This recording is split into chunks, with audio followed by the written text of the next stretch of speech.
Hello guys, welcome back to the channel. Hope you're doing fantastic. Well, we have got to start back on the channel. So, how are you at this current time? I'm all right, Dan. I'm on my holidays at the minute in Northumberland. It's a bit cloudy. It's been raining today, but it's good to be away. So yeah, I'm Yeah, all good, mate. I bet you're happy you're gone away, especially after the last few weeks being Forest fan. I mean, how you took it all in since the last time we spoke? Well, I mean, obviously a lot's gone on. It was like a really dry pre-season. Hardly scored any goals. Not much to get excited about. And then obviously the Europa League came up just before we're about to start the season, which was like a massive bonus. And then Nuno comes out and says he's not happy and he's not close with the owner anymore. And you're thinking, oh God, what's going on? And then they go and batter Brentford. We're probably the best we've played in the Premier League since we've been in it, to be honest. So you kind of, oh, was it a smoke screen? Was it a bit of mind games with Brentford? But then he comes out the next week and starts saying a bit more about it, and yeah, so it's all been a bit concerning. But yeah, so it's been a bit of a mixed bag. But West Ham on Sunday was just like, geez, like, what happened to us? Yeah, it just came out of the blue that game. I think everyone were expecting a win, and how we went from that playing so well to that mediocre against Palace to West Ham. It just completely different in space of 3 games. Yeah, I think that's probably the worry of right. Is there more going on behind the scenes than we know for it to collapse like that? I don't know. I mean, West Ham weren't great. We weren't great, and the both teams were just giving the ball away left, right, and centre for about 80 minutes. They created probably the best chances which they did before then, and then yeah, to concede that goal, which was a great goal to be fair to Bowen, it was a good goal, but yeah, Sangare just oh God, bad, and then for the penalty, and then yeah, we just fell apart, didn't we? And it was embarrassing to be honest. Yeah, did you think it was penalty when you first seen it? And I'm in low risk with, and sometimes you get a really difficult feeling, but I said it was stone wall straight away. Well, I was on holiday, so that's me. Yeah, it was my first day on holiday, so I watched it on the telly. Um, Yeah, well, the way Forest were kind of complaining about it, I thought, well, is it not?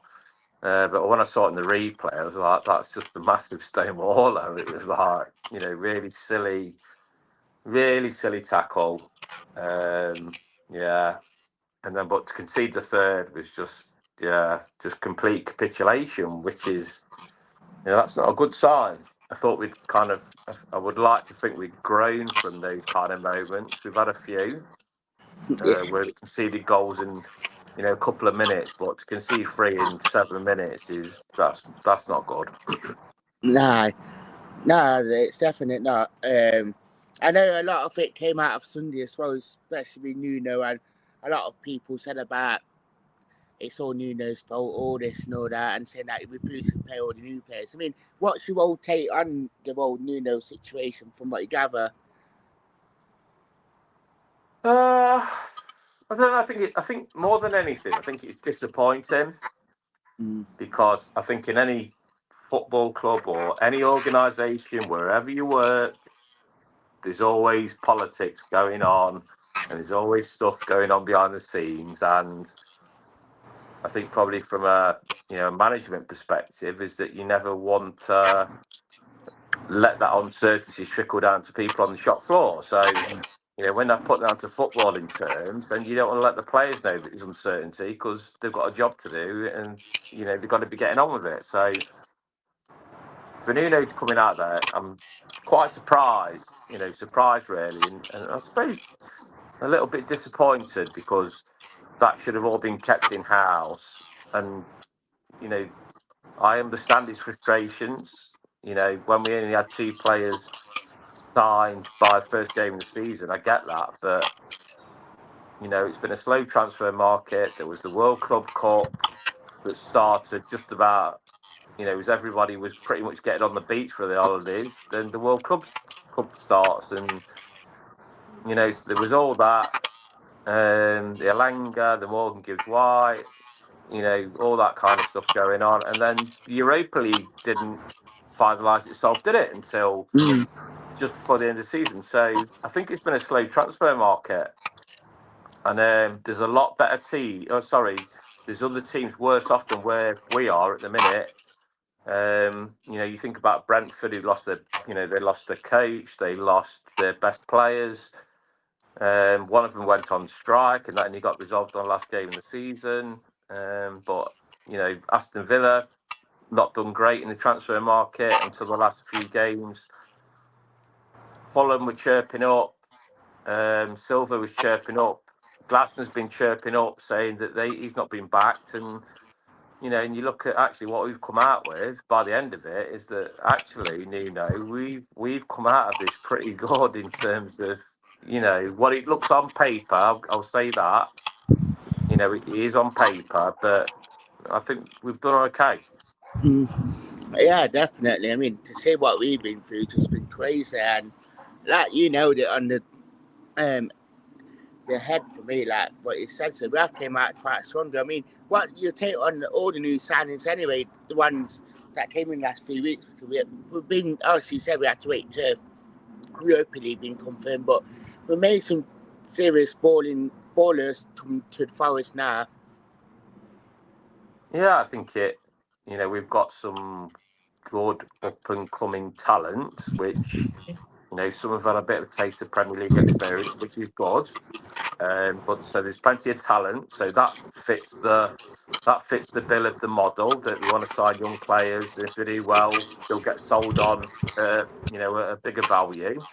And we've probably signed 4 or 5 of them actually, and all in attacking places. So you think about what we had last season compared to what we've got now, potentially is really really promising. And I think Douglas Luiz and I think Zinchenko they're both really good signings, because I think if anything what we needed was some experience adding to that.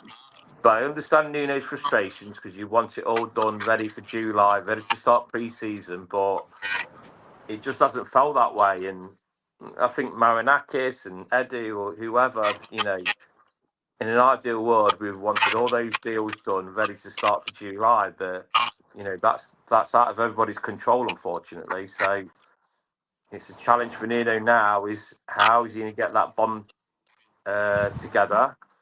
And I think it's important now that your likes of Morgan Gibbs White, Olarena, Callum Hudson-Odoi, Murillo, these boys have got to step up now in terms of, right, there's new players here, there's a lot of them. How are we going to make them feel welcome? How are we going to get them into the team? So it's not just down on Nuno. I think this is going to be a real big effort to see if we can get everybody settled in. Mm. Yeah. I do agree with you on it, and it is. I'm hoping that I know we've got a lot of players on international duty this next ten Yeah. days, 7 days anyway. But I mean, even for the players, like you said, that are still at the club, that still training, they got bar the ones that have gone now. They'd like to bed them in and actually get them uh, bedded into how we do play in that, especially with how much football we have got now between that the Arsenal game and that last game before we actually play international game. Well, there's still some big characters around. So, obviously Yatesy is the club captain. So, Yatesy will be around. We've got, I think, Willy Bolly not been called up. So, another big important part of the squad. Murillo, Callum Hudson-Odoi, Morato. So for the Brazilian lads coming in, don't speak English that well. I think Bolly speaks French potentially as well for, the two French lads that have come in. So there's a big job ahead. Everybody's got to get in for it. But I think what I've probably been most impressed with is that we've got young players coming in and thinking, actually, this is going to be a big squad, but it doesn't seem to have put them off. So competition, I think, is going to be fairly, fierce. I would think there's going to be a lot of people that have done the stuff in France or, done it a little bit in the Prem that actually, we've come here for a reason. Want to be in the first team. Yeah, definitely. I mean, when you look at everyone, they're all going to play the part. I mean, we've got 2, 3, 4, 5. We've got like 7 games coming up in the next 3 weeks between the 13th and the 5th of October. So they're all going to be used. I mean, obviously, we've got a Carabao Cup game in there and a couple of like the Europa League games. So they're all going to be used, and it will be good to see everyone utilising their own little way. And obviously, the competition will be unreal, like you said. Yeah, and I think this next, like you say, there's so many games, and there's going to be this next schedule that I think everybody is going to have a chance to impress because there hasn't been that chance to get everybody together in pre-season. That it's almost going to be like a bit of a, you do well and you show you're up for it, then you're going to go up in the pecking order. Yeah. So it should be exciting times. It's not ideal with all the Nuno stuff going on, but I think if he was going to go, he'd have been gone by now. So I think that's a good thing. I don't want him to go. I think he's an outstanding coach, really nice guy. And hopefully we can just put all this to bed about, what's happened. But I think, I think any discussions, just keep it in-house. Yeah, definitely.